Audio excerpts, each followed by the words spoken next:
major newspapers, and that had an impact on the federal government, realizing that black gay men and gay men of color had to have an increased attention by all of the groups doing AIDS work by that point. So we were on the front lines, and we just started doing more and more and more things.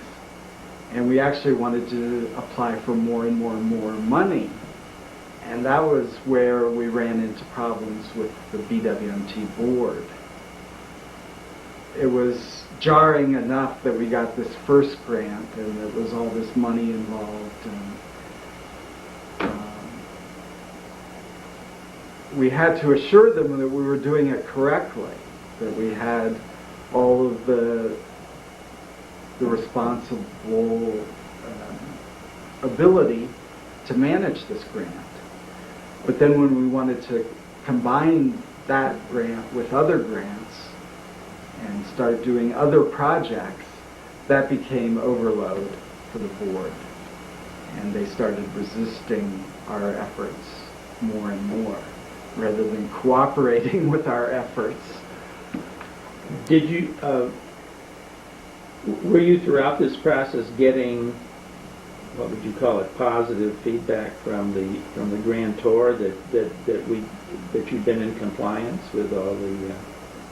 We got investigated more than any of the other groups, Mm-hmm. the 30 groups that were in the program. Mm-hmm. The deputy director of the CDC came to investigate our work. Spent 2 days with us going over detail by detail. Mm-hmm. And this was after Cal Thomas, a nationally syndicated columnist whose article attacked us.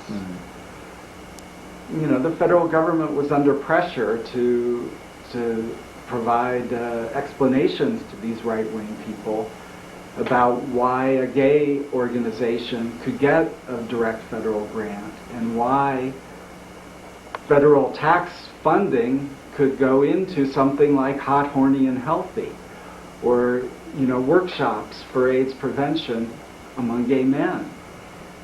It wasn't accepted at all at the federal government level.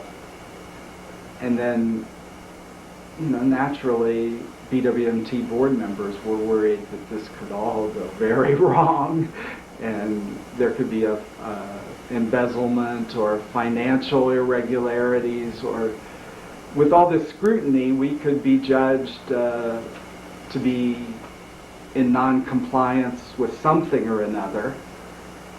At that time, all of our posters had to get reviewed by a committee in every single city that the posters were displayed in, and that was because of something called the Helms Amendment, which said that there could be no federal funding for anything sexually explicit in terms of the actual pieces of literature or posters or videos or whatever.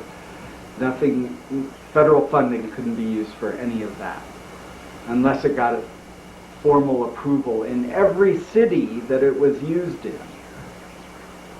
We had to go through so many complicated requirements that it was very daunting, but we knew we just had to handle it and get through it, and we did.